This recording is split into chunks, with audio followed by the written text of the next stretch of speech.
NASCAR qualifying looked different at superspeedways in 1999. It was something that couldn't be missed. All of the cars were incredibly low in the rear. Teams spent a fortune to make their cars as violent as possible for 2 laps. Drivers were in pain. They developed special setups for qualifying that would never work in the race, but for 2 laps by themselves, drivers could hold on.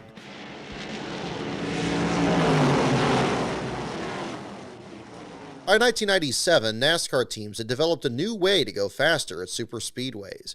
By running soft springs in the rear of the car, the back end would sit down, almost dragging the ground.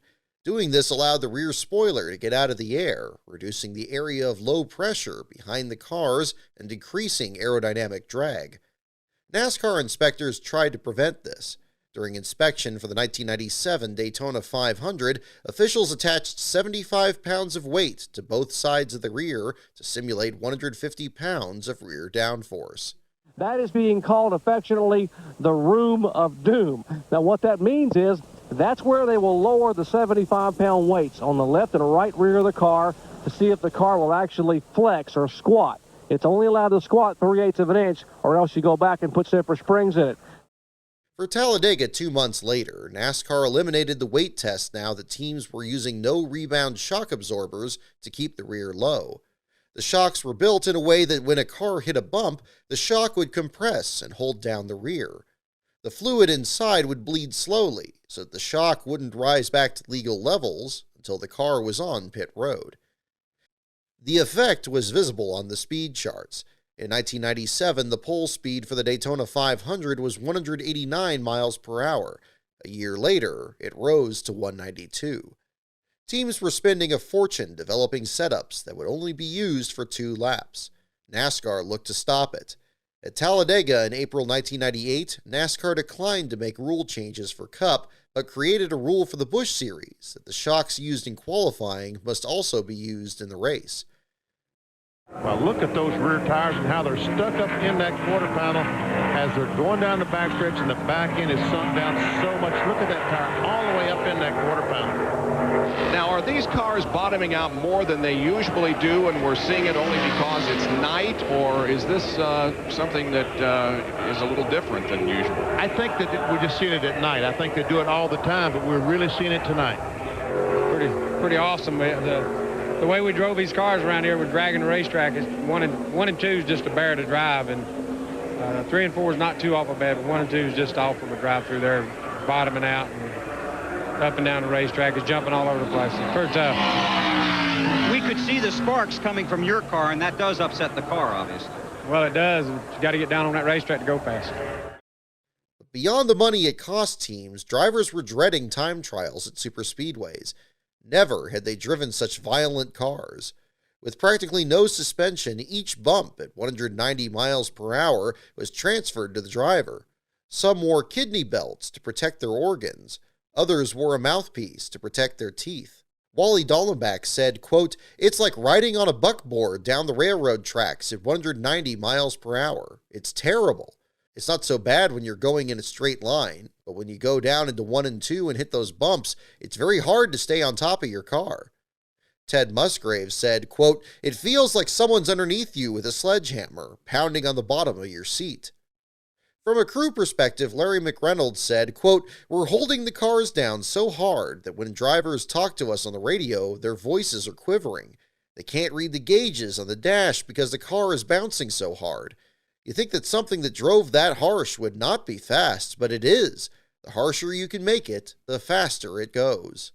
And crew chief Tony Liberati said, quote, "When I was with Jeff Burton last year, we had a set of shocks we called our super-duper double-down driver killers, and whenever we weren't going fast enough at Daytona or Talladega, we'd throw them on the car." For 1999, it was expected that NASCAR would make rule changes to ban qualifying shocks. Throughout the entire offseason, officials and teams debated on what could be done. In January, a rule was made that limited what internal parts could be put inside the shock, but believing it would be difficult to police all internal parts from all shocks on every car, NASCAR dropped the rule. By this point, teams were taking the lowrider setup to extremes. The no-rebound shocks were paired with very soft rear springs, less than 150-pound rear springs, springs that would compress easily. Ray Evernham recalled that the car Jeff Gordon won the pole for the 1999 Daytona 500 could drop 7 inches in the rear under load. Dale Earnhardt Jr. recalled that teams were building cars with frame rails raked at angles to allow for greater levels of drop.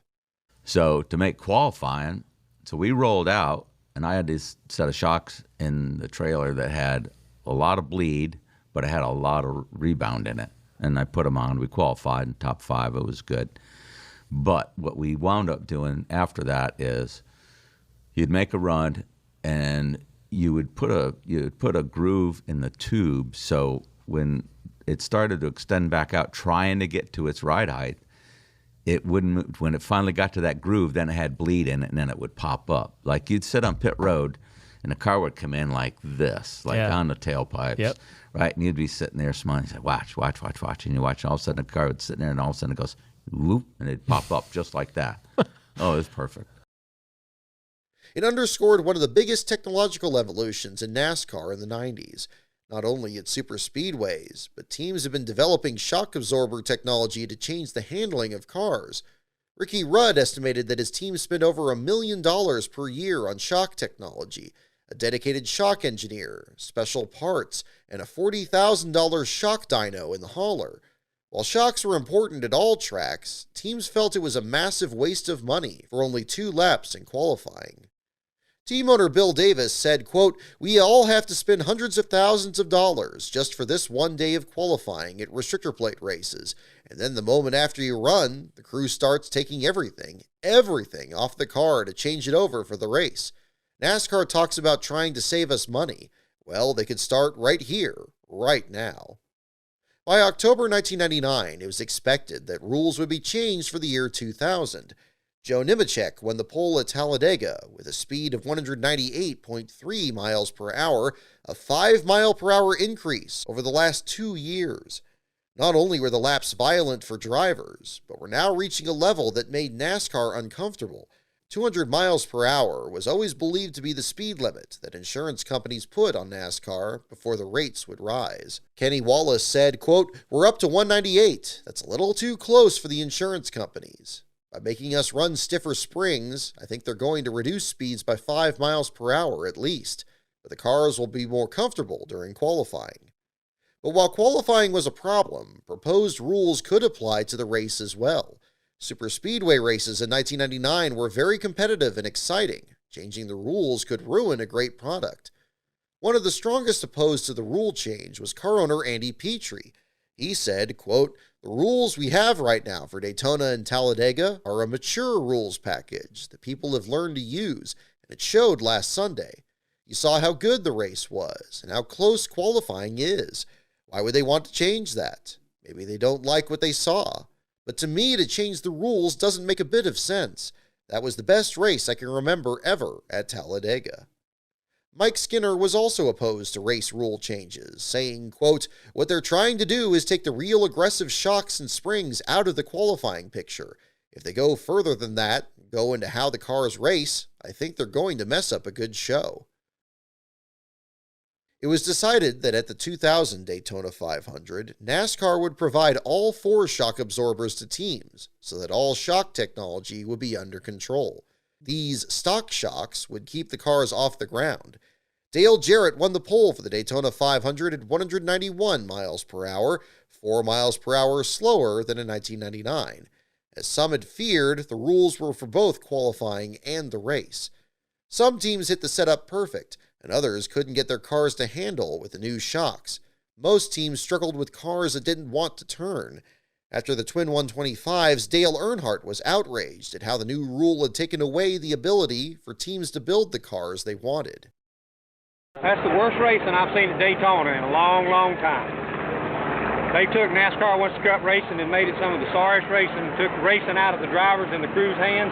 We can't adjust, we can't make our cars drive like we want. They just killed the race at Daytona. That's all I got to say. Mr. Bill France Sr. probably roll over his grave if he's seen that deal. The 2000 Daytona 500 had only 9 lead changes, and only 3 were on track and unrelated to pit stops. NASCAR was heavily criticized for this boring racing. After Daytona, rules were changed to allow teams to run their own front shocks on superspeedways, while NASCAR would continue to provide the rears. When NASCAR returned to Daytona in July, Dale Earnhardt was still annoyed at the style of racing produced with the shock rule. He asked, quote, "Are they going to pull the insurance if you run over 200 miles per hour? I'm just saying, we need to grow up here and decide if we're going to race or what we're going to do. Right now, we're not racing. We're just existing on the track together." During the Pepsi 400, Terry Labonte suffered a concussion when he crashed in the tri-oval. It was believed the crash was caused by a shock failure, raising concerns from teams over the quality of the NASCAR-issued shocks. For Talladega in October, the shocks remained, but competition increased due to a new aero package that increased drag and allowed for larger restrictor plates, which gave cars more horsepower. The low-riding style of cars returned in 2018 as NASCAR finally eliminated their shock rules in the rear of the car. While not as extreme as in the 90s, it highlighted the battle between making a car comfortable or making it fast. And fast always wins.